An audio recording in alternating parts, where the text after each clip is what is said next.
So LODI is it's sub-advised by SLC Fixed Income. These are institutional money managers who manage a significant amount of money in that specific channel as far as fixed income markets go.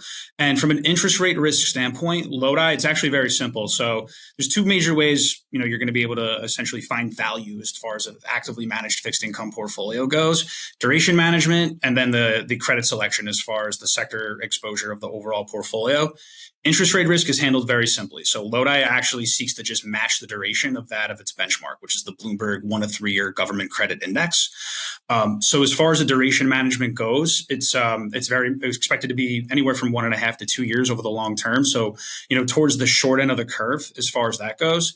But where a lot of its exposure is found as far as the credit bucket goes is in investment grade, but specifically in that single A to triple B bucket, primarily split between corporate credit and securitized debt as well. So think asset-backed securities, commercial mortgage-backed securities, and collateralized loan obligations, so CLOs.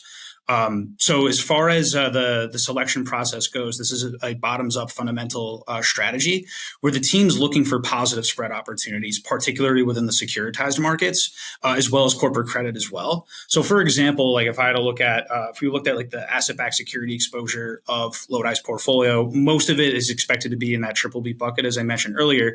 But over the life cycle of holding these different types of securitized bonds in the ABS sector, you have the potential to benefit as those bonds near maturity from credit migration. So maybe they bought it when it was a triple B rated bond, but maybe when they sold it or the bond matured, this hypothetically speaking could potentially be single A or double A as far as the overall credit rating goes. So theoretically, that's how they're looking to add value in the portfolio and capital appreciation potential and current income potential as well, because securitized debt tends to offer a pretty attractive yield relative to their corporate credit counterparts. So as far as like the overall allocation preference, there's two different investor types for a strategy like LODI.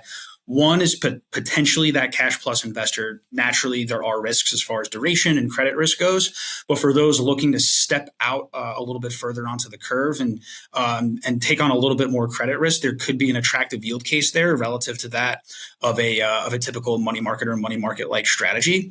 And then the other way is naturally in the core part of a portfolio. So we like to think of LODI as really this core plus strategy on the short end of the curve, where there's a really nice diversification potential with this strategy as well. So for instance, the Bloomberg Aggregate Bond Index, which is typically viewed as like the S&P of fixed income land, that doesn't have CLO exposure. It barely has ABS exposure and CMBS exposure. So LODI could potentially be a nice diversification value add there as far as the fixed income allocation goes.